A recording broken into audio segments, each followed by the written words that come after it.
नमस्कार अभ्यासक मित्रमैत्रिणींनो, MPSC लक्ष या यूट्यूब चॅनलवर तुमचे स्वागत आहे। आज 10 एप्रिल 2019 तुमच्यासाठी घेऊन आलेला आहे आजच्या महत्त्वाच्या चालू घडामोडी ज्या आपण विविध वृत्तपत्रे आणि वेबसाईटवरनं कलेक्ट केलेल्या आहेत आणि MCQच्या फॉर्मॅटमध्ये सुद्धा आपण हे कव्हर करणार आहोत। हा व्हिडिओ तुम्ही शेवटपर्यंत बघा, कारण त्यामध्ये आपण काल विचारलेल्या प्रश्नांची उत्तरं घेणार आहोत आणि या व्हिडिओच्या शेवटी तुम्हाला एक प्रश्नसुद्धा विचारण्यात येणार आहे ज्याचं उत्तर तुम्हाला कमेंट बॉक्समध्ये द्यायचं आहे आणि काल ज्यांनी करेक्ट आन्सर्स दिले त्यांचेसुद्धा नावं आपण या व्हिडिओच्या शेवटी घोषित करू। तर आजचा पहिला प्रश्न, देशात सर्वात जास्त काळ मुख्यमंत्रीपदी असलेले व्यक्ती कोण आहेत? ज्यांनी सर्वात जास्त काळ मुख्यमंत्रीपद भूषवले आहेत? ज्योती बसू, पवन चामलिंग, मनोहर पर्रीकर की चंद्राबाबू नायडू? तर याचं जे उत्तर आहे ते म्हणजे पवन चामलिंग। हे जे आहेत हे सिक्कीमचे मुख्यमंत्री आहेत आणि यांनी ज्योती बसू यांचा 23 वर्ष मुख्यमंत्री असण्याचा रेकॉर्ड तोडलेला आहे आणि त्यांनी जे सर्वात जास्त काळ जवळपास 25 वर्षाचा काळ जे आहे त्यांनी मुख्यमंत्रीपदी घेतलेला आहे। तर आता सध्या जे सिक्कीममध्ये उद्या निवडणुकासुद्धा असलेल्या आहे आणि त्यांच्या विरुद्ध काही जनमतसुद्धा असल्याच्या बातम्या या वृत्तपत्रांमध्ये आहेत। देशात सर्वाधिक काळ मुख्यमंत्रीपद भूषवलेले सिक्कीमचे पवन कुमार चामलिंग हे लागोपाठ 6व्यांदा विजय संपादन करण्यासाठी इलेक्शन लढवत आहेत आणि त्यांना जे आव्हान आहे त्यांच्या एकेकाच्या जुन्या सहकार्यानेच त्यांना आव्हान दिलेलं आहे। सिक्कीम विधानसभेच्या 32 जागांसाठी पहिल्या टप्प्यामध्ये म्हणजे 11 तारखेला जे उद्या मतदान होत आहे, 2004 मध्ये 32 पैकी 31 तर 2009 मध्ये सर्व 32 जागा जे ते चामलिंग यांच्या पक्षाने जिंकल्या होत्या। 2014 मध्ये मात्र त्यांच्या पक्षाचं संख्याबळ घटलं होतं आणि त्यांना 22 जागा मिळाल्या होत्या। चामलिंग यांचे एकेकाचे सहकारी प्रेमसिंग तमंग उर्फ PS गोलय यांनी त्यांना आव्हान दिलेलं आहे आणि सिक्कीम क्रांतिकारी मोर्चा या पक्षाने सत्ताधारी पक्षाच्या विरोधात मोहीम हाती घेतलेली आहे आणि 25 वर्षाचे त्यांची भ्रष्ट कार्यकाळ असं यामध्ये म्हणण्यात आलेलं होतं। त्यांनी जो प्रचार केला त्यामध्ये म्हटलेलं आहे 1994 मध्ये मुख्यमंत्रीपदी त्यांची निवड झाली होती आणि त्यांनी 23 वर्षाचा सर्वाधिक काळ मुख्यमंत्री पद असल्याचा जो ज्योती बसू यांचा होता तो निकाल तो रेकॉर्ड जो आहे तो त्यांनी तोडला होता। 1994 पासून सिक्कीम डेमोक्रेटिक पक्ष याचे पवन कुमार चामलिंग हे मुख्यमंत्री पदावर आहेत आणि लागोपाठ 5 विधानसभा निवडणुकांमध्ये त्यांच्या पक्षाला विजय मिळालेला आहे। तर हे जे आहेत माजी फुटबॉलपटू बायचिंग भूतिया यांची हमरो सिक्कीमी पार्टीसुद्धा आता निवडणूक रिंगणामध्ये आहे। सत्ताधारी सिक्कीम डेमोक्रेटिक आणि सिक्कीम क्रांतिकारी मोर्चा हे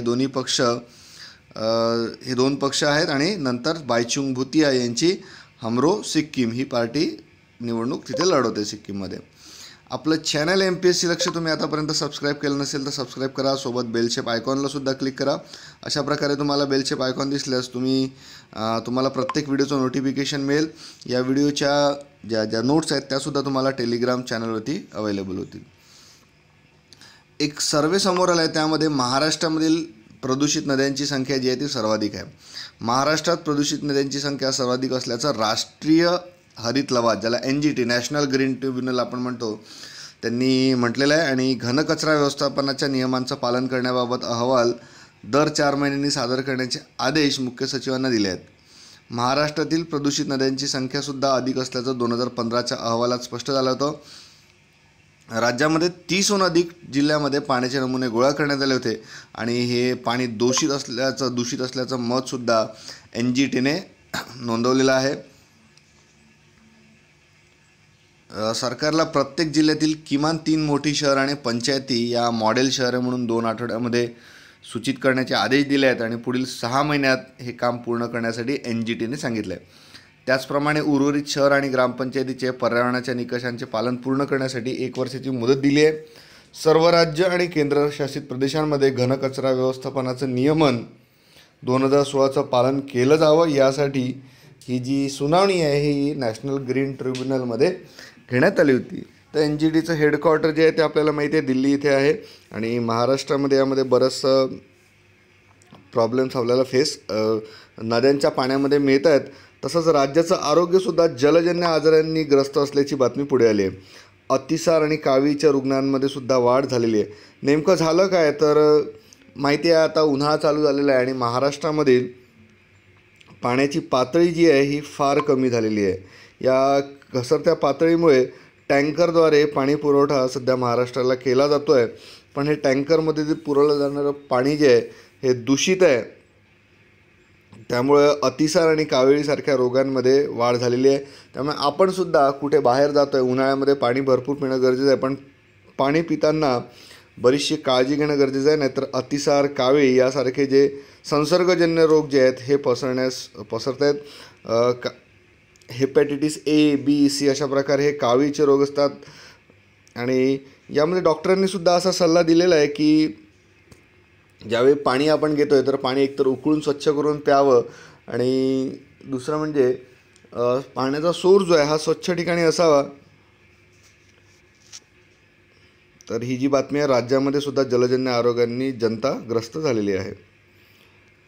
ब्रेक्झिट हा एक मुद्दा, आंतरराष्ट्रीय बातमी आहे. ब्रेक्झिटचा मुद्दा बराचसा गाजतो आहे. ब्रिटन जे आहे युरोपियन युनियनमधून बाहेर निघतं आहे आणि त्याबाबतच्या ज्या वाटाघाटी आहेत त्या इंग्लंड पूर्ण करू शकत नाही आहे. ब्रेक्झिटबाबत युरोपीय समुदायाच्या अटीतटीच्या शिखर बैठकीत सहभागी होण्यापूर्वी ब्रिटनच्या पंतप्रधान थेरेसा मे यांनी शेवटचे प्रयत्न चालू केले आहेत. त्यात जर्मनीच्या चान्सलर अँजेला मार्केल आणि फ्रान्सचे अध्यक्ष इमॅन्युएल मॅक्रोन यांची भेट घेण्याचं त्यांनी ठरवलं आहे. आणि युरोपियन समुदायातून बाहेर पडण्यासाठी जो प्रस्ताव त्यांनी दिलेला आहे त्याला ब्रिटिश संसदेची मंजुरी अजून मिळालेली नाही, त्यामध्ये त्यांना अपयश मिळालेलं आहे. तर यामध्ये अजून नेमकं काय मार्ग निघतील हे बघण्यासारखं आहे पुढील, कारण की मे महिन्याची जी आहे शेवटची तारीख ही त्यांना देण्यात आलेली आहे. औषधांना दाद न देणाऱ्या TB जे MDR आणि NXDR TB आहे यावर उपचार म्हणून शोधलं गेलेलं औषध कोणतं आहे? एम्पिसिलिन, बेडाक्युलिन, डॉट्स की वरील सर्व? तर याच्यासाठी उपाय म्हणून शोधलेलं जे औषध आहे ते म्हणजे बेडाक्युलिन. हे जे औषध आहे बेडाक्युलिन हे जे MDR आणि NXDR TB आहेत यावरती उपाय म्हणून शोधलेलं आहे. जनरल TBवरती डॉट्स ही उपचार पद्धती राबवली जाते, परंतु हे जो MDR म्हणजे जो अतिशय दुसऱ्या स्टेजचा ज्याला TB म्हणतो, तर ह्या TB या औषधाने सोडवल्या जात नाही आणि त्यासाठी बेडाक्युलिन हा उपचार केला जातो. तर राज्यभरामध्ये केवळ 411 रुग्णांवरच हे बेडाक्युलिनचे उपचार केल्यात आलेले आहेत. औषधांना दाद न देणाऱ्या क्षयरोगावर जो MDR आणि XDR TB असतो यावर प्रभावी असलेलं तब्बल 40 वर्षानंतर शोधलेलं बेडाक्युलिन औषधाचा वापर सरकारी रुग्णालयामध्ये अतिशय संथ गतीने सुरू आहे, याबाबत बातमीही आलेली आहे. हे औषध उपलब्ध असूनही गरजू रुग्णांना तसा याचा फायदा होत नाही. जानेवारी ते डिसेंबर 2018मध्ये फक्त 411 रुग्णांना बेडाक्युलिनचे उपचार दिले गेले आणि यासाठी 784 रुग्ण जे आहेत ते अजूनही प्रतीक्षेत आहेत. औषधांना दाद न देणाऱ्या क्षयरोगाच्या रुग्णांची संख्या वाढते आहे. हा जो डॉट्स ही ट्रीटमेंट आहे, क्षयरोग जो आहे ज्याला आपण TB म्हणतो, तर TBचं जर औषध प्रणाली पूर्ण केली नाही किंवा मध्येच औषध घेणं सोडून दिलं तर तो जो TB आहे त्याचं रूपांतरण जे आहे औषधांना दाद न देणारा म्हणजे MDR TBमध्ये होतं. त्यामुळे जी पारंपरिक औषध प्रणाली आहे ही TB डॉट्स प्रणाली जी आहे ही बऱ्याचदा रुग्ण जे कंटाळतात आणि सोडून देतात मध्ये उपचार, तर त्यामुळे ही जी डॉट्स प्रणाली मग तिथे कार्यरत राहत नाही. मग त्यामुळे काय होतं, या औषधांमुळे बहिरेपणा, दृष्टी कमी होणे असे गंभीर दुष्परिणामसुद्धा दिसून येतात. तर अशा वेळी रुग्णांना मग बेडाक्युलिन हे औषध जे आहे शोधून काढण्यात आलं आणि त्यामुळे बऱ्याच रुग्णांना त्याचा फायदा झालेला आहे. संशोधन प्रक्रियेमध्ये असल्याने 2016पासून हे औषध फक्त मुंबईतच उपलब्ध करण्यात आलं होतं आणि गेल्या वर्षी जे आहे ते राज्यभरामध्ये उपलब्ध केलं गेलं, परंतु सरकारी रुग्णालयांमध्ये याचा उपयोग जास्त केला जातो. फक्त अजून 411 रुग्णांवरतीच याचा उपयोग करण्यात आलेला आहे. यासाठी जे आहे खास अतिदक्षता विभागाची सुद्धा व्यवस्था करण्यात आलेली आहे. राफेलबद्दलची एक फेरविचार याचिका ही सर्वोच्च न्यायालयामध्ये दाखल करण्यात आली होती आणि केंद्राच्या प्राथमिक हरकतींबाबत सर्वोच्च न्यायालय आज निर्णय देणार आहे.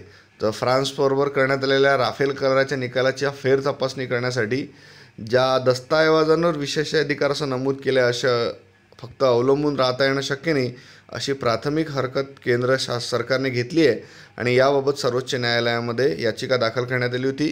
तर त्यावरती जी आहे ती आज सुनावणी होणार आहे. तर सरन्यायाधीश रंजन गोगोई यांच्या अध्यक्षतेखाली ही सुनावणी चालणार आहे.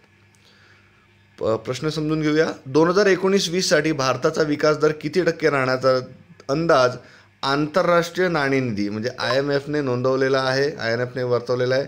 7.5%, 7.4%, 7% की 7.3%. तर हा अंदाज जो आहे 7.3% असण्याचा अंदाज IMFने वर्तवलेला आहे. तर विकास दर हा 7.3% राहील आणि असा आशावादी अंदाज हा IMFने नोंदवलेला आहे. तर पुढील वर्षी जो आहे हा विकास दर 7.5% राहील असं IMFने सांगितलं आहे. चीनसाठी जो आहे हा दर 2 वर्षामध्ये 6.3 व 6.1% असा उतरता असेल असं आंतरराष्ट्रीय नाणेनिधीने म्हटलेलं आहे. तर जागतिक बँकेने काही दिवसापूर्वी जे अर्थव्यवस्थेचा दर आधीचा म्हणजे ADB आणि रिझर्व्ह बँकेने भारताचा अर्थव्यवस्थेचा दर आधीचा जो 7.4% सांगितला होता त्यावरून 7.2% असेल असं सांगितलं होतं. पण IMFने आता अंदाज जो वर्तवला आहे तो 7.3% विकास दराचा अंदाज वर्तवलेला आहे.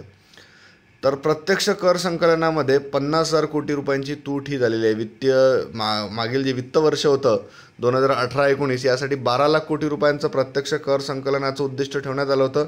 त्यापैकी 11.5 लाख कोटी रुपयांचं उद्दिष्ट जे आहे ते साध्य करण्यात आलं आहे. म्हणजे जवळपास 50,000 कोटी रुपयांचं प्रत्यक्ष कर संकलन कमी होईल असा अंदाज वर्तवण्यात आलेला आहे. एक सर्वे पुढे आलेला आहे ज्यामध्ये मायदेशी पैसे धाडण्यामध्ये भारतीयांनी आघाडी घेतलेली आहे. ही आघाडी जी आलेली आहे ती अमेरिकेची बळकट अर्थव्यवस्था आणि कच्च्या इंधनामुळे झालेल्या वाढीमुळे या आकड्यात वाढ झालेली आहे असं निरीक्षण या अहवालात नोंदवण्यात आलेलं आहे. तर विदेशात नोकरी करत असलेले व्यक्ती मायदेशी पैसे पाठवण्यामध्ये भारतीय नोकरदारांनी पुन्हा एकदा आघाडी घेतली आहे.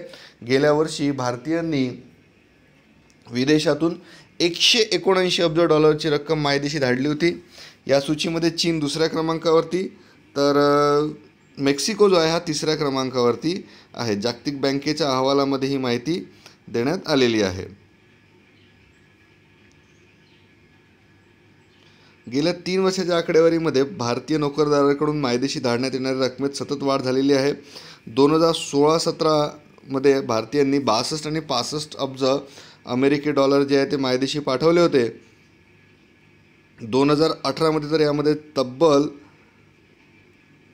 14 अब्ज डॉलरनी वाढ झाली आहे. गेल्या वर्षी चीन नोकरदारांनी 67 अब्ज डॉलर मायदेशी पाठवले होते तर मेक्सिकोच्या नोकरदारांनी 36 अब्ज डॉलर मायदेशी पाठवले होते. 2018 मध्ये विकसनशील देशातील विदेशी नोकरदारांनी मायदेशी पाठवलेली एकूण रक्कम जी होती ती म्हणजे 529 अब्ज डॉलर.